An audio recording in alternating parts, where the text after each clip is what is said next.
The Global Association Meeting Protocol clearly identifies the importance of best practices where destinations need to follow, particularly when you are looking at the RFPs and understanding the bid proposal of the association community. In the association protocol, we clearly identified what are these best practices going forward, because our landscape of our business has changed heavily in the last 24 months. So the best practice clearly identified the key pillars of: is it a sustainability requirement? Is it a requirement of from an insurance policy, or is it a requirement of how do we shape the event? So it goes in depth into showcasing the best practices so that the destinations can clearly identify how they can reformat their events and conferences to attract more customers. And it was really the issue of what everybody was grappling with at that time, condensed into these 4 key pillars. And the first one was looking at this issue of enhanced engagement and value. And I think all of us were grappling with at that point in time, okay, live events are gone. We have to completely rethink how we are engaging with our stakeholders. Pillar number 2 was clearly, again, something we were already into, but we're now forced to do much quicker and much deeper, and that was the digital restructure of literally everything in an association space, and of course that included hybrid events.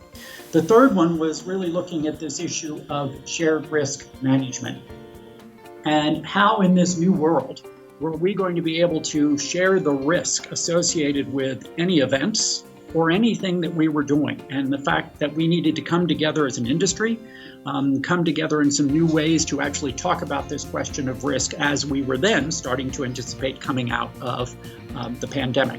And fourth was this question of innovative business models. I think all of us had realized, once again, that we were in a new space. We needed to think differently as associations, again, not just related to our events, but overall, how in this time and place, being impacted as we were we going to be able to and be successful at achieving what we're here to achieve? And in many cases, we had to rethink our business models. For the members, the engagement is around making sure that people interact, because business happens when there is interaction. Now, we can have interactions in 2 ways. We can either have a physical interaction or a combination of physical, or strictly speaking, you can even have a remote virtual interaction. In some cases, like for example, training, you can do training from one center while connecting to multiple venues and multiple areas. So it does save costs, and it allows for a permutation of various engagement activities. The main objective when we formulated the Global Association Meeting Protocol is to look at every segment, whether it's a region or whether it's a local destination or a smaller city, because primarily the Association Protocol targets the gap between the CBBs and the association.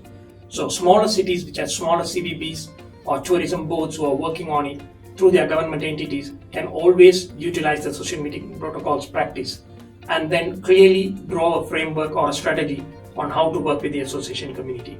So I think one of the key things that came out of this was we've got to do a much more proactive and consistent and aligned messaging around the value of business events and around the value of the association community.